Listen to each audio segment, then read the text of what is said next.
Living with Cancer is a patient-led organization committed to strengthening the voice of people living with cancer in South Africa. Through advocacy, community engagement, and the development of the country's first patient-led cancer registry, the organization works to ensure that patient experiences, data, and lived realities contribute to better understanding, research, and support for those affected by cancer. As part of this work, Living with Cancer South Africa produces a range of conversations that explore the realities of cancer beyond the clinic. What Cancer Reveals is the organization's third podcast series and introduces a new perspective on how cancer is understood and discussed. This series steps outside the familiar stories of diagnosis, treatment, and survival. Instead, it explores what cancer exposes about systems, power, data, identity, and the invisible work that patients, families, and caregivers are often forced to carry out in order to survive and be heard. Each episode invites guests to reflect on what cancer revealed in their own journeys and in the systems around them. These conversations move beyond inspiration and awareness to examine the deeper truths cancer uncovers about healthcare, society, and what it really means to live after illness. What Cancer Reveals is an invitation to listen differently, to question what we think we know about cancer, and to recognize the knowledge that emerges from lived experience. Welcome to the Living with Cancer podcast series. This is the What Cancer Reveals series, and this is episode 3. And today is a deeply personal one for me, as I'm interviewing the oncologist, a gynecological oncologist. And I know, Dr. Smith, you will correct me and tell me all about your credentials. But this is the person that really changed the course of my life. And I think what's really special about this is not only has Dr. Smith been there as my pillar of strength, but has guided me through my entire journey and continues to do so even almost 10 years down the line. So I'm really grateful for you joining us today, Dr. Smith, and welcome. So I'm going to ask you to just introduce yourself. I know that you are really involved in cancer, in the cancer world, and women as a whole. So I'll ask you to introduce yourself. Over to you. Hi, thank you so much. This is really dear to my heart and very special. So I'm a gynecologist and obstetrician, and then what we do is we specialize in gynaecology. So we look after women with cancer, basically, or pre-cancers to prevent cancer. And it's what we call a subspecialty. So we're taught all the little special operations and so on that are required and managements for women with cancer. Well, in South Africa, we don't deal in breast cancer. We deal really in the lower parts, the genital area. But certainly, for instance, in Germany, a gynecologist will look after, a gynaecologist will look after the breast. Oh, wow. Okay, I didn't know that. Thank you. So, Dr. Smith, if we look at cancer as a whole, and I just think a little bit about my own journey, gynecological cancers are deeply sensitive, complex, and often can impact a woman from a long-term perspective. So from your perspective, when looking at and dealing with patients, what do you think patients are not prepared for? I think patients are not prepared. You know, when you get the C word, all you want is to get cured of the cancer without really thinking about the implications of what it has. So, for instance, particularly in our field, is what it does to your fertility if you're young. Often you're not thinking about those kind of things. And also particularly what it's doing to your sexual function and to your relationship with your partner. Because those are also very important issues that need to be talked about and discussed. And often as practitioners, we're very bad at that as well. So, you know, I think when you get that diagnosis, you walk away and you forget all those things. So, it's important to write down thoughts or record thoughts so that you can express those thoughts and bring up those thoughts. Because in the middle of the night, you're like, oh my God, she's just told me I've got a cancer. Now they're going to remove everything, but I wanted a baby. But let me not think about that because I want to get cured. So, it's those kind of things that you have to worry about. I remember with my diagnosis, I remember the whole, I'm sure this is what all patients will tell you, but I remember the day really well. It was the 2nd of December 2016. And I remember it taken other doctors 6 months, and finally we got to a point where you said to me, finally, I have an answer. And you made me wait all day, but you made sure that I had someone with me when you came and shared the news. And I remember how you went about it. And I think, Dr. Smith, for me, yes, you had to share the details and you had to share the diagnosis in a kind of matter-of-fact way, but also how you went about it. You were really gentle. I remember that really well. And you gave me the sense of, we've got this. We've really got this, and we've got a team that will deal with whatever we've got. And I think for me that was really, really comforting because it was quite a shock. And I think deep down I knew, I just didn't know what it was. So when you go through this with patients, how do you keep, because this is a conversation and a debate that all cancer patients say, so oncologist has to be, and I know that you deal on all spectrums, not just oncology, but when you're dealing with patients, you have to have a thick skin and you have to be, but you showed compassion. You showed that you really did care. How do you do that? I do care. And I think that's the one thing. Look, I unfortunately, personally, when I went to medical school, we were never taught how to break bad news. And now, fortunately, young doctors are given a lecture and taught and described. So I guess mine stems from thought and compassion because you have to think about what if that was me? I want somebody to look me in the eye and not be afraid to tell me the good, the bad, and the ugly, but to know that I'm there for you, or, I've got your back, that I'm going to try my level best, whatever it takes. And I think even though some of us might appear to be hard and not able to do that, I think the majority do. The majority, we actually do have your back and we actually do think about patients. And unfortunately, they also keep us awake at night. And I think we don't realize, because you've seen so many patients. I think from a patient's perspective, we don't necessarily realize that it can also impact you personally and emotionally. So when dealing with a patient and you've got to share the news, how do you go about making decisions, and not get impacted by the emotional fear element from a patient's perspective? I think the first thing is to state the facts. Then to give options because everybody has options. You mustn't, when I train the registrars and the other doctors, I always tell them your personal belief actually has no meaning here. It's what the other person has. Because many patients, I have older patients who say to me, I don't want to do anything. And then you have to be able to respect that and guide them and give them comfort and put them in the best situation find, make sure that they have, for instance, like a palliative care doctor who will come home, all of those kind of things, because, often it's through fear, but then to have another meeting and say, okay, and always important to have somebody with you because alone the news is not great. So just on that, what do you believe is the best for from a preparation perspective for a patient when they come and they see you?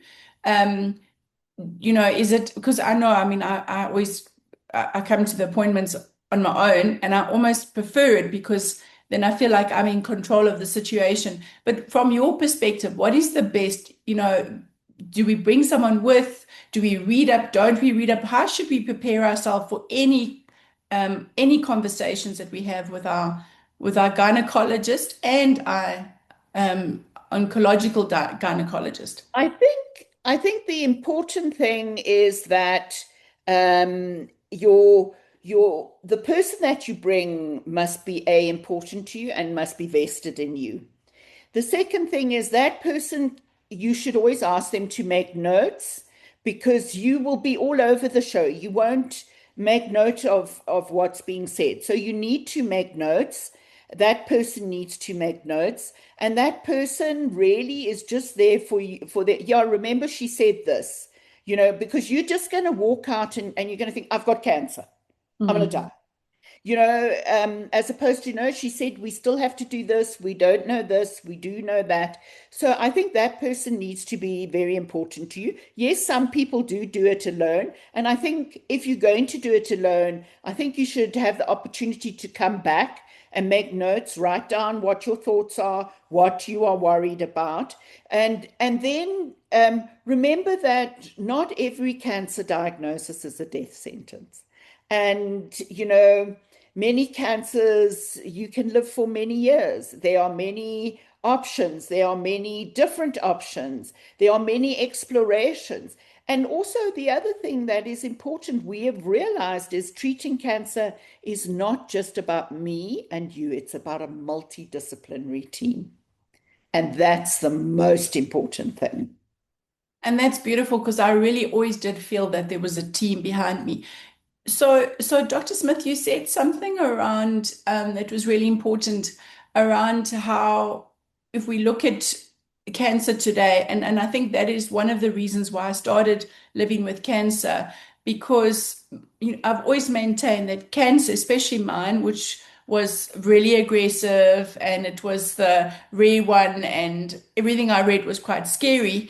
But I think for me it was important. Cancer is not a death sentence, and that is part of the process. So, looking at the years that you've been practicing and where cancer has evolved, what do you think the big shift has been in say the last 10 years when it comes to cancer and cancer treatment? I think the big shift has been in a multidisciplinary team approach as opposed to an isolated individual. So, for instance, all of our patients go to what we call an MDT, where because there are so many evolving new things. And the important thing is to always try and practice evidence-based medicine. So, if I have a patient with this kind of cancer, then I'm always reading and looking and seeing what's new. Are there trials? Is there anything new? Are there specialized units elsewhere that can help us? As you know, there are, and we can make contact with those people. So I was one of those rare cases, and I did go and seek guidance from other sources, and one of them was an international source. We often talk about that as something that we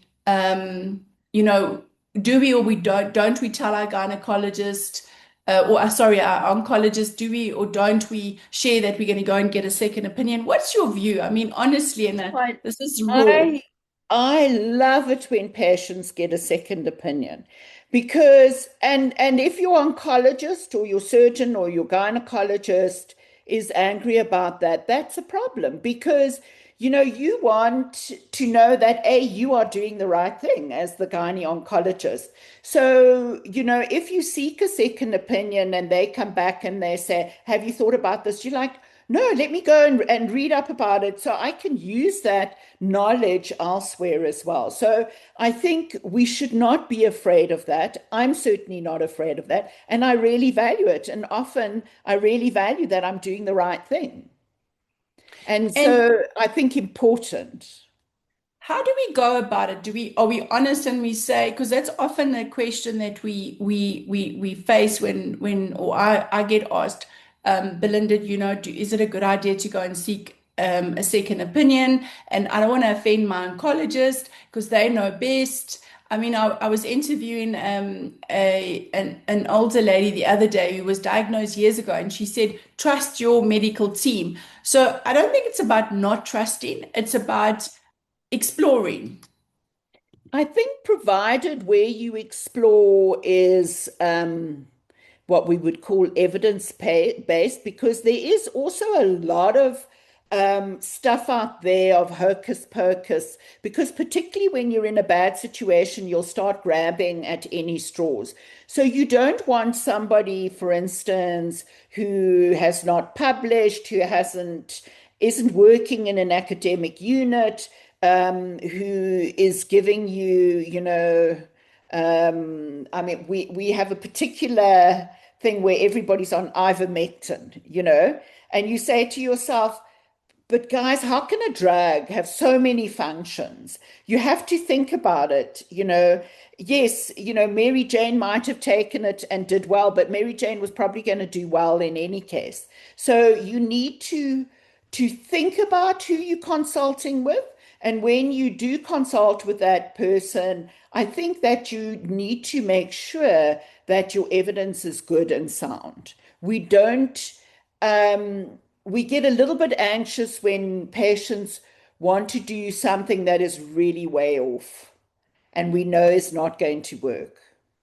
Yes, I think so. The best advice I ever got, and maybe because I was also studying at the time, was always to go and consult journal articles, and something that's been published, and understand that it's just statistics, but look for evidence. Don't just, So recently, a friend sent me an AI um, cancer app.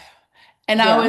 I literally deleted it because I know I use chat all the time, but that made me nervous because when we start looking at, we reaching out to AI for helping you with a diagnosis or helping you, that's when I get nervous because it's not that I don't trust it, it's that it's often taken totally out of context. And I think Yeah. that's what you're saying. You've got to measure apples with apples, right? You can't, yeah. So Correct. thank And I think what is also important is we also have what we call levels of evidence. So in other words, I took a Panado for that, my headache. It worked. You take this Panado. So, in fact, maybe Panado is not the right thing for headaches, but my headache was going to go away in any case. So, when you use what we call a single person's evidence, that's what we call bad level 5 evidence. But if there were 40 of us and 20 got Panado and 20 didn't, and the 20 who got Panado's headaches went away, but the 20 who didn't go away, then we know, yes, Panado's the right thing for your headache. So you can't take it as a one-on-one thing. It needs to be with multiple patients with the same problem as you have. Okay, that's beautiful. Thank you. And I think really helpful. So Dr. Smith, what other advice would you give patients? I mean, I think you get assigned an oncologist. So you go through the process, you get diagnosed, you get assigned an oncologist, and then how do you know if that oncologist is the right fit? And is it okay to question it? I mean, I know with my daughter's pediatrician, I actually interviewed him while I was pregnant. I think he must have thought I was nuts, but I said I want to see if you're the right doctor for me and for my children. Is that okay? What I is the think that's approach? absolutely fine. And not everybody is the right fit for you. Like when I see and I operate on a patient and I say to them, look, these are the oncologists who have knowledge in this field. This one's a little bit odd. This one, you might not understand that one, but I think this one might be good for you. But go and see them and then ask them the questions. And they may not be the right one for you, and don't be afraid to move to somebody else. That's also okay. Thank you for that. And Dr. Smith, what is the most difficult thing for you when it comes to a patient that has been recently diagnosed, what would you say is the most challenging part when dealing with a patient and their situation? Obviously, we understand that if it's terminal, it's difficult. We get that, but over and above that, is it the ones that don't ask questions, or do you prefer that they do ask questions? What makes it easy and what makes it difficult when dealing with a patient? I think silence really makes it difficult for me. And what also makes it difficult for me is when I have a young patient and the cancer comes back. Okay. And to try and answer those questions is difficult. So, I understand and I appreciate when you first get bad news that you might be quiet. And it's also okay to cry. And it's also okay to be angry, you know. Those are all normal emotions, and those are tough emotions, They also are very tough, particularly when you're in a situation where there's poor social circumstances, and you know that perhaps the care they're not going to get is going to be suboptimal. And that for me is very hard. And yes, and I get that because you feel helpless, and that's, part of your job is to help save lives. So I get that. So just going back to where cancer has evolved over the last Yes. 10 years, you spoke about the MDT team. What about from a treatment perspective? Have things changed? So What's a lot different? Yeah, a lot of new chemotherapeutic drugs. Remember that you can't always chase cancer with a knife. You can chase cancer with a knife if it's in one place or maybe two places, but when it has spread everywhere, you can't. So a lot of patients walk in the door and they already want to go to immunotherapy because there was a lot of talk about immunotherapy. But we need to also remember that you need to start with the basics and move up. You don't kill the ant with a cannonball. You need to try and kill the ant by squashing it with your finger first and reserving the cannonball for when you need the cannonball. So, immunotherapy, definitely. We know there's a lot now on genetic cancers. We know now, for instance, if you carry a gene, and your child, you pass the gene on to your children can now have what's called pre-implantation genetics. So you can almost breed out these genes. So in other words, when they go and have a baby, they check that the fetus doesn't have the gene, and they only put back babies that do have good chromosomes. So there's lots of evolving things. There's now new gene splicing. There's a cyber knife with radiation. So many new things evolving. Wow. And I think in this space, I think every day there's something new, right? And so I want to ask you another question around the treatment.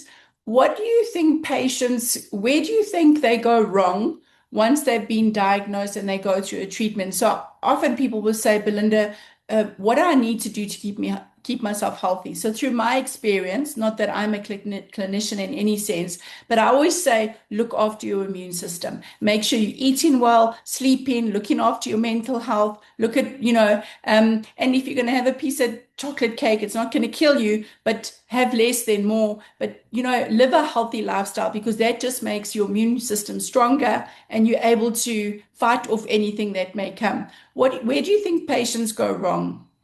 I think the one place patients go wrong, they believe that you've got to cut it or always cut it out. And sometimes that is not the answer. But certainly, I think there is nothing better than lifestyle modification. Healthy eating, exercising, communicating with friends. Don't cut yourself off. Remember, friends are often your absolute store wall that you need around you. Surround yourself with people who have positive energy and are there to help you. And those are, I think, the only things you can do. And then the other question I wanted to ask you is going back to my case. So it was a complicated, messy, rare situation. Going back to that stage, I know that you wanted to do everything to help me so that we get to the bottom of it. We look back now, I'm one of those anomalies that just, it kind of just sorted itself out with lots of, but you did operate and there was lots of risk. What went through when going through this, and I know this is deeply personal and maybe difficult, but what went through do you recall those? I know it was a while ago. Do you recall what went through what were your emotions and your headspace around a patient like me? So always before I operate, I always think about what could go wrong. I try and have everything ready in case those things happen. Always have a friend on board, somebody to say, listen, stand in the wings in case I need you. And it is so amazing how when you start an operation, the world could crash around you. I promise you. You hear nothing, you see nothing. There can be thunderstorms, lights go out, whatever. You know nothing. You concentrate and you focus so deeply on that problem for hours sometimes, really for a very long. And people say, how do you concentrate? You just do. And it's amazing how only at the end, as you are closing the skin, do you start having conversations, you know? So, yeah, it is a very intense moment and very deeply introspective while you're doing it. People think that we don't think about it, but we think about it deeply. Thank you for sharing that because I think it's also good for a patient to understand what you go through. And then looking at me now, 10 years down the line, at the time I was told that typically someone with angiosarcoma lasts 5 years. Look where I am now. I am so grateful for the team that looked after me. So thank you for that, Dr. Smith. And you continue to do that. So, final question, words of wisdom for anyone that's just been diagnosed and then goes through the journey. What would you say patients should be doing? I think step number one, remember you're an individual, you're not a statistic.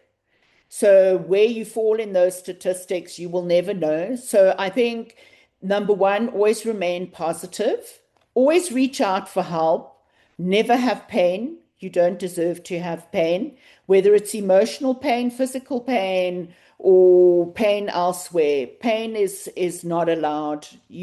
We can help you with your pain, and always reach out. And if you're not happy, go elsewhere. Really, you must be happy and content with your choice. And the most important thing is remember you're not a number, you're a person. Beautiful. Thank you so much, Dr. Smith. Thank you for being here. Thank you for being part of my journey. Thank you for agreeing to have the conversation with me. I think as I sit here, I'm not as relaxed as I normally am because it does trigger some of the emotions that I went through during my journey. But one thing I always knew, I had a major supporter on my side, and I felt very, very comfortable being in your hands. So thank you, and thank you Yes, for all that you do for all the other patients. pleasure. We try our best, and that's all I can do. And it certainly shows. Thank you. Pleasure. Bye.